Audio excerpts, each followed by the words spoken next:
அவர்கள் சாமானியர்களின் சகாப்தம் என்றார். அண்ணாவுக்கு அதை நிறைவேற்றுவதற்கு காலம் அண்ணாவை அனுமதிக்கவில்லை.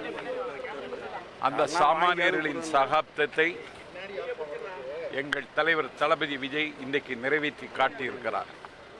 காலத்தால் காயத்தால் சபிக்கப்பட்ட ஏழைகள், ஏதுமில்லாதவர்கள் எங்கள் தளபதியின் அமைச்சரவையில் இன்றைக்கு இடம்பெறுகிறார்.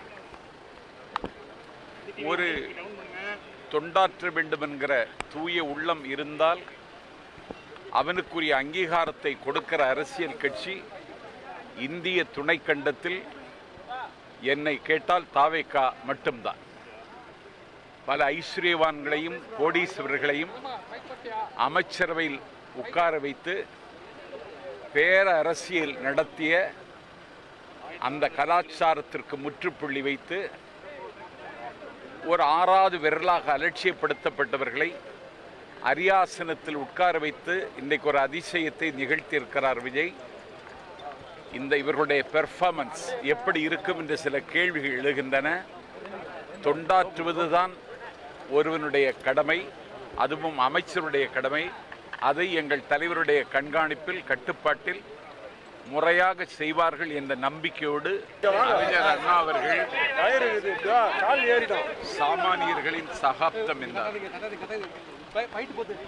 அண்ணாவுக்கு அதை நிறைவேற்றுவதற்கு காலம் அண்ணாவை அனுமதிக்கவில்லை. அந்த சாமானியர்களின் சகாப்தத்தை எங்கள் தலைவர் தளபதி விஜய் இன்றைக்கு நிறைவேற்றி காட்டியிருக்கிறார்.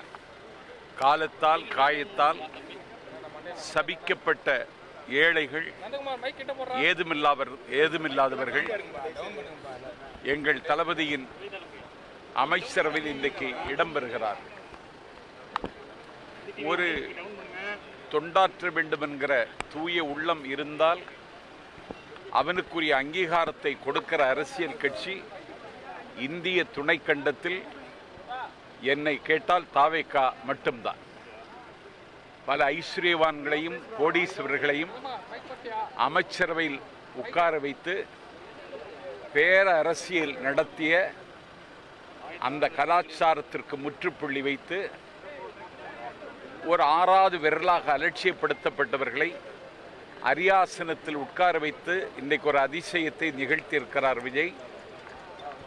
இவர்களுடைய பெர்ஃபார்மன்ஸ் எப்படி இருக்கும் என்று சில கேள்விகள் எழுகின்றன. தொண்டாற்றுவதுதான் ஒருவனுடைய கடமை, அதுவும் அமைச்சருடைய கடமை. அதை எங்கள் தலைவருடைய கண்காணிப்பில், கட்டுப்பாட்டில் முறையாக செய்வார்கள் என்ற நம்பிக்கையோடு